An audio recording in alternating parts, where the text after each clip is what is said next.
자, 오늘 중앙일보가 이창용 하는 총재가 못다한 말이라고 칼럼을 실었어요. 지난 25일 기자 간담회에서 이창용이는 이미 장기 저성장 구조에 와 있다고 단언하며 우려 수준이 아니라 이미 닥친 현실이라 하고 작심한 듯 대한민국 구조개혁론을 5분간 설파했다는 거예요. 장기 저성장 덫에서 벗어나려면 연금, 노동, 교육을 포함한 구조개혁을 주장하고 개혁해야 된다는 걸 알지만 이에 당사자 간 사회적 타협이 어려워 진척이 안 된다.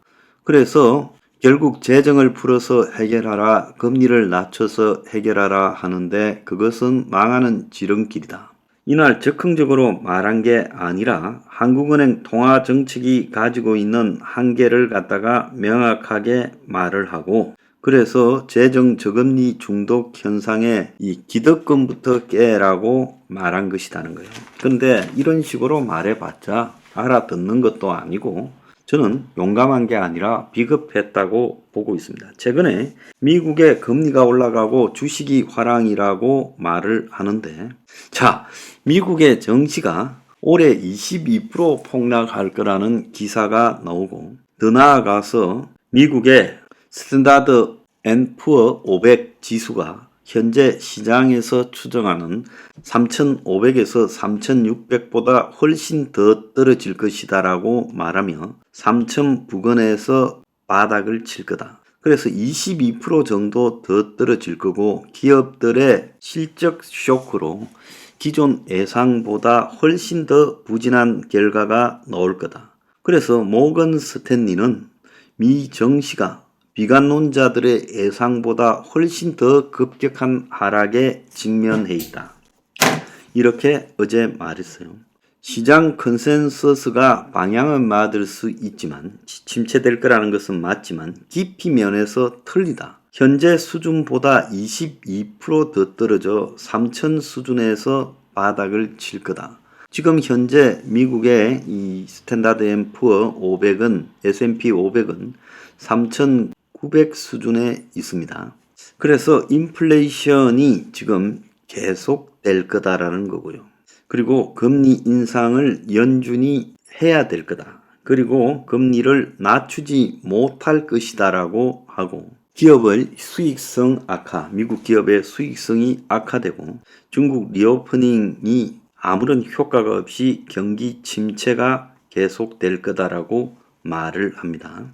그래서 미국의 기업 실적 악화가 지금 예상이 되고 있어요. 그래서 미국 정시가 최소 9%부터 떨어져서 22%까지 가게 될 거다라고 말하는데 그 근원은 미국의 시장의 실적이 급격하게 전반적으로 악화되고 있다는 겁니다. 자, 미국의 지금 이 금리는요. 6월 달에 건너뛴다고 말을 했는데 건너뛴다라는 거는 이 동결한다 말이 아니라 6월 달에 옮겨야 되는데 지금 미국의 여러 가지 이 부채 상한 협상 이후 미국 경제가 심상찮으니까 지금 연준이 가전 핑계를 대면서 한 번쯤 건너뛰려고 하는 거죠. 그래서 굳이 연준이 금리를 올리지 않더라도 은행들이 지금 신용을 경색시키고 있고 또 미국의 이 채권이 한꺼번에 쏟아져 나와서 채권 금리가 국채 금리 등이 올라갈 거기 때문에 금리를 올릴 필요가 없다라고 그렇게 말을 하고 있는 겁니다. 자, 그래서 이번에 6월 달에 안 올린다 하더라도 추가로 금리가 더 올라갈 거라는 것은 대부분이 다 그렇게 인식하고 있고 문제는 미국의 경기 침체가 급속하게 오고 있다는 거예요. 그래서 일자리가 증가하는 게 경제 성장 공식이 통하지 않고 있다는 것은 이거는 일자리 통계가 잘못됐다는 거죠. 한편으로 실업률도 올라가고 있는 게 나와요. 그런데 일자리가 호황이다는 거예요. 근데 임금 상승 효과는 둔화됐다는 거예요. 자, 그래서 미국에 그야말로 투잡, 쓰리잡 뛰는 그런 일자리 그리고 식당이나 서비스 직종이 120% 정도를 고용해서 100%를 고용하면 항상 20-30%가 비어있기 때문에 그런 거를 감안해서 오바로 고용하고 있는 것들을 그런 거품을 드러내면 지금 일자리 증가가 경제 성장이 아니고 이런 일자리 호황하고는 다르게 바닥 경기는 차갑게 식어가고 3일날 월스트리트 저널은 미국 경제가 가보지 않은 길에 들어서고 있고 완전 고용 침체라는 The Full Employment Recession이라는 그런 뜻도 보도 못한 세상으로 들어가고 있다는 거예요. 이것은 미국의 기본적으로 고용 통계가 잘못됐다는 걸 의미하는 거지요. 실제로 미국의 고용이 호황이라는 게 절대 아닙니다. 또 미국의 국민 총소득 GDI가요. 2분기 연속으로 뒷걸음을 치고 있어요. 그래서 보통 선진국에서는 경제 성장률이 2분기 연속으로 마이너스로 가면 경기 침체로 해석하는데 GDP로 봤을 때 조금 덜한 것이 GDI로 보면 굉장히 심각해요. 그러면 GDP와 GDI의 격차가 나타나는 것은 뭐냐? 미국의 노동 생산성이 떨어지면서 한마디로 사람들이 제대로 된 월급을 받지 못하고 있다. 그러니까 거품이 많다라는 것을 의미하고 고용이 유지 증가하는 듯 하지만은 경제 침체가 이어지고 있다라는 의미를 정확하게 이해하지 못하고 있는 것이 굉장한 경제의 불확실성이 있다라는 겁니다. 그래서 결국 미국 연준은 추가로 금리를 올릴 것이고 그래서 연준이 70년대처럼 기준금리를 인상하다가 곧 다시 인하하는 정책은 없을 거다. 그래서 연준이 금리를 한 번 더 인상하겠지만 시장 예상과 달리 인상한 게 내려오지는 어려울 거다. 당분간, 이 당분간이라는 것은 최소 1년 이상이라는 거예요.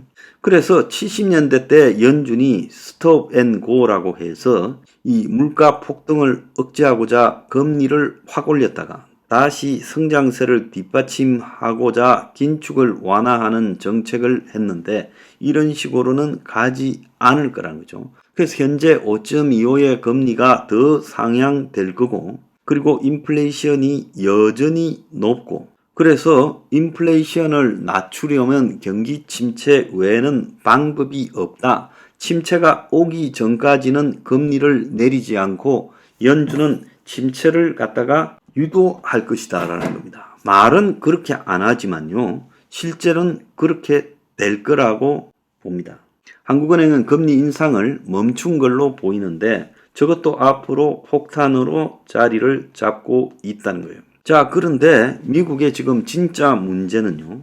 디폴트 위기는 넘겼지만은 대규모로 국채가 발행이 될 건데 그래서 이제 앞으로 정부가 그야말로 늘어난 부채 상한에 따라서 채권을 국채를 발행해서 시중에 팔아야 될 거 아니에요. 자, 그러면 그 국채가 시중에 있는 돈 유동성을 빨아들일 거 아니에요. 옛날처럼 해외에서 미국의 국채를 사는 게 아니라 거의 다 미국 내부에 팔아야 될 거예요.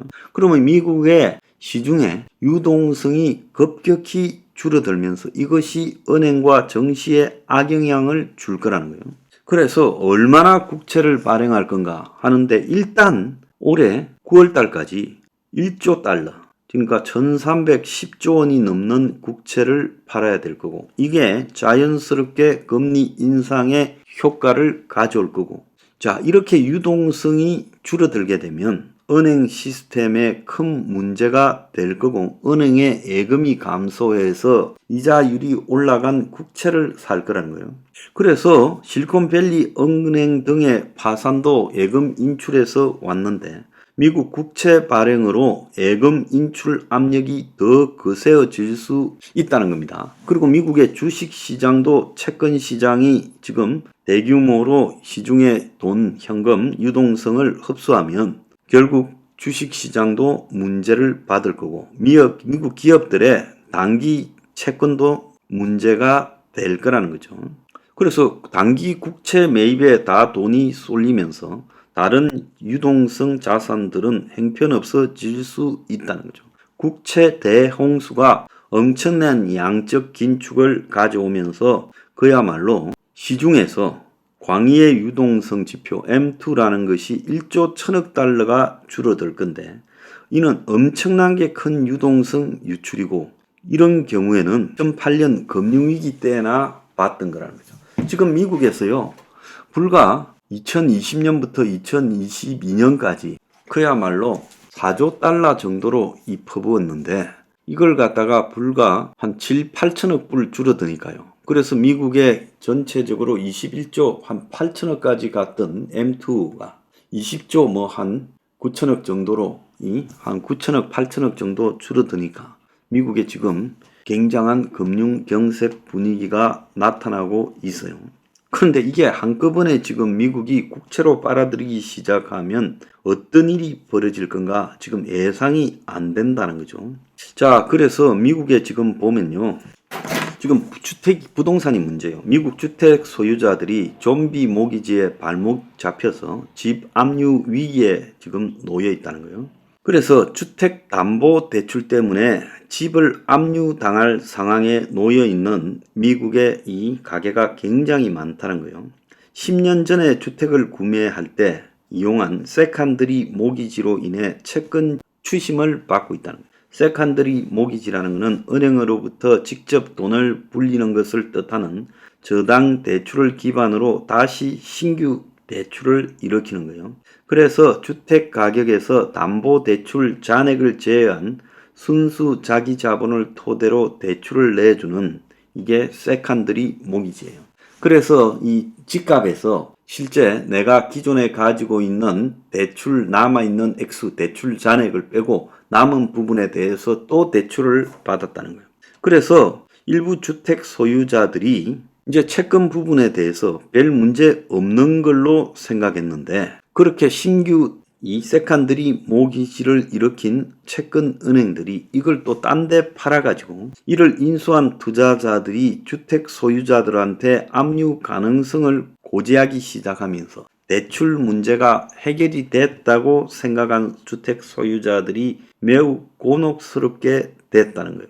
그래서 세컨드리 모기지를 갖다가 뭐 부모나 가족 등에게 집을 물려받으면서 한 번 더 모기지가 있다는 걸 알지도 못했는데 몇 년간 은행들이 상환 요구를 안 하면서 잊고 있다가 이제 추가로 대출이 더 있다는 것이 통보되기 시작하면서 난리가 나고 있다고 합니다. 자, 미국 상업용 부동산 경고등이 켜져서 미국 지역 은행들이 추가 파산 위험이 있다고 해요. 상업용 부동산 가격 지수가 고점 대비 11% 떨어지고 모기지 시장도 위축되고 그래서 대출 담보부 정권이 둔화되고 그래서 은행에 지금 노출된 위험이 2008년 금융위기에 버금가는 위험 노출이 있고요. 그래서 중소지역은행들이 파산할 수밖에 없다라는 겁니다. 그래서 이런 것들을요 다 우습게 알고 있는데 중소은행들이 지금 이 상업용 부동산 대출에서 위험에 노출된 규모가 언뜻 봐도 2조 달러가 넘는다고 해요. 그래서 금융위기 때만큼 같고 그것보다 더 지금 커질 가능성이 크고 그래서 사무실 부동산 가치가 40% 정도 하락할 거라는 거예요. 그래서 지금 위기 신호로서 미국의 건물 절반이 텅텅 비어 있는데 뉴욕 랜드마크 1층도 비어 있다 하는 기사가 나왔어요. 뉴욕의 새로운 랜드마크가 된 원 밴드빌트라는 고층 건물이요. 곳곳에 1층에 임차인 모집이 붙어 있다는 거예요. 층고가 굉장히 높아서 그 새로운 월드 트레이드 센터 무역센터에 이어 두 번째로 높은 상업용 건물인데 그래서 유명 브랜드 플래그십 스토어가 충분히 입점할 만한데 2년째 지금 임차인을 구하지 못하고 있다. 그래서 이런 미국의 지금 이 오피스 빌딩이 텅텅 뉴욕에서 한복판에서 고급 빌딩에서 비어가고 있다는 것은 지금 부동산에 무시무시한 일이 오고 있다는 것을 의미한다는 겁니다. 자, 미국 경제 똑바로 알아야 됩니다.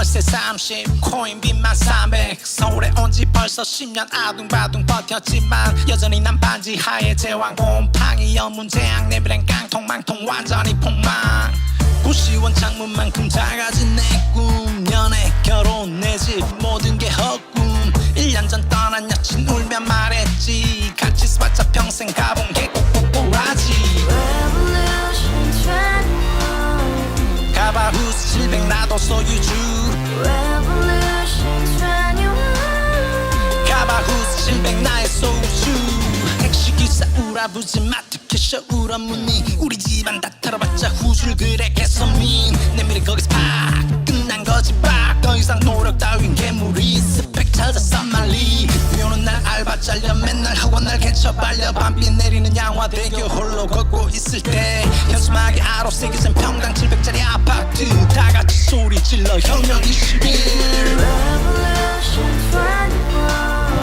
21 가바후스 700 나도 소유주 Revolution 21 가바후스 700 나의 소주 You and I, we live together in the house.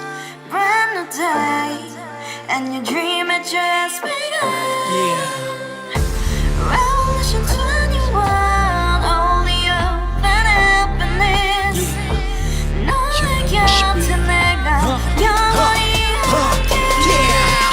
지금까지 정치인들 입만 열면 찝찝찝 개소리 멍멍멍